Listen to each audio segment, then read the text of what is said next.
Hello viewers, ನಾನು ತುಂಬ ದಿನಗಳ ನಂತರ ಇಲ್ಲಿ ಒಂದು ರೆಸಿಪಿನ ಮಾಡ್ಕೊಂಡು ಬಂದಿದ್ದೀನಿ.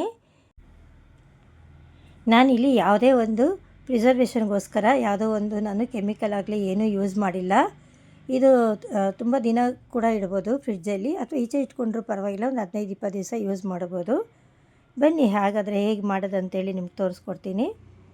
Welcome back to my channel Anu's kitchen aroma.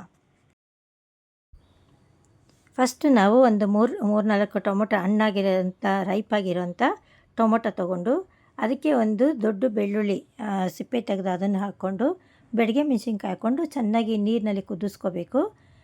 ಕುದಿಸ್ಕೊಂಡ ನಂತರ ಅದು ಆರಿದ ಮೇಲೆ ಟೊಮೊಟೊ ಸಿಪ್ಪೆ ಎಲ್ಲ ತೆಗೆದು ಇದನ್ನು ಪ್ಯೂರಿ ಮಾಡ್ಕೋಬೇಕು. ನೈಸ್ ಪೇಸ್ಟ್ ಆಗುತ್ತೆ. ಅದನ್ನು ತಗೊಂಡು ನಾವು ಚೆನ್ನಾಗಿ ಫಿಲ್ಟ್ರ್ ಮಾಡ್ಕೊಂಡಾಗ ಈ ಟೊಮೊಟೊನಲ್ಲಿ ಇರೋವಂಥ ಬೀಜ ಎಲ್ಲನೂ ತೆಗೆದು ಬಿಡಬೇಕು. ಚೆನ್ನಾಗಿ ನೋಡಿ ಎಷ್ಟು ತೆಳು ಬಂದಿದೆ ಅಲ್ವಾ, ಆ ಥರದ್ದೆಲ್ಲ ಒಂದು ಪೇಸ್ಟ್ ತೆಗೆದಿಟ್ಕೋಬೇಕು. ನಾನಿಲ್ಲಿ ಸ್ವಲ್ಪ ಸ್ಪೈಸಸ್ ತೊಗೊಂಡಿಟ್ಕೊಂಡಿದ್ದೀನಿ.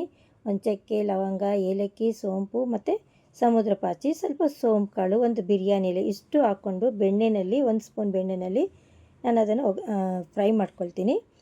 ಮತ್ತು ರುಬ್ಬಿರೋ ಅಂಥ ಒಂದು ಟೊಮೊಟೊ ಪ್ಯೂರಿ ಎಲ್ಲ ಏನಿದೆ ಅದನ್ನು ಹಾಕ್ಕೊಂಡು ಅದರ ಜೊತೆಯಲ್ಲಿ ಒಟ್ಟಿಗೆನೇ ಆಮ್ಚೂರು ಪೌಡರು, ಪೆಪ್ಪರ್ ಪೌಡರು, ಜೀರಾ ಪೌಡರು, ಸ್ವಲ್ಪ ಚೂರು ಮೆಂತ್ಯ ಪೌಡರು ಮತ್ತು ಕಲ್ಸಕ್ಕರೆ ಇಷ್ಟು ಹಾಕ್ಕೊಂಡು ಚೆನ್ನಾಗಿ ಕುದಿಸ್ಕೋಬೇಕು. ಅದು ಚೆನ್ನಾಗಿ ಕುದ್ದು ಗಟ್ಟಿ ಆಗ್ತಾ ಬರುತ್ತೆ.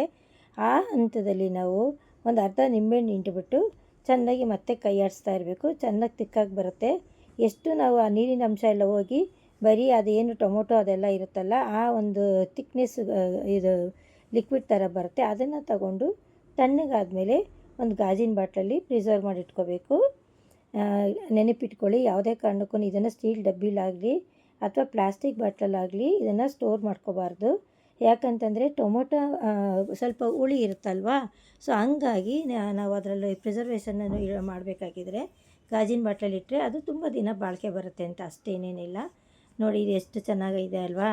ಮಕ್ಕಳಿಗೆ ನಾವು ಮನೆಯಲ್ಲೇ ಮಾಡಿ ಕೊಡೋ ಅಂಥ ಒಂದು ತಿಂಡಿ ಆಗಿರ್ಬೋದು, ಅವ್ರಿಗಿಷ್ಟ ಇರುವಂಥ ಕೆಚಪ್ಗಳಾಗಿರ್ಬೋದು ಮಾಡಿದ್ರೆ ತುಂಬ ಖುಷಿಪಟ್ಟು ತಿಂತಾರೆ. ಅಂಗಡಿಯಿಂದ ತಂದಿರೋದಕ್ಕೆಲ್ಲ ಪ್ರಿಸರ್ವೇಟಿವ್ ಎಲ್ಲ ಹಾಕಿರ್ತಾರೆ, ಅದು ಒಳ್ಳೆಯದು ಅಲ್ಲ ಹೆಲ್ತಿಗೆ. ಆದ್ದರಿಂದ ನಾನಿಲ್ಲಿ ವೆಜ್ ಬಾಲ್ಗೋಸ್ಕರ ಮಾಡಿ ಅದನ್ನು ಇದರಲ್ಲಿ ಸರ್ವ್ ಮಾಡಿದ್ದೆ. ತುಂಬ ಕಾಂಬಿನೇಷನ್ ಚೆನ್ನಾಗಿತ್ತು ಇದು. ನೀವೊಮ್ಮೆ ಮನೆಯಲ್ಲಿ ಇದನ್ನು ಟ್ರೈ ಮಾಡಿ. Thanks for watching Anu's kitchen aroma.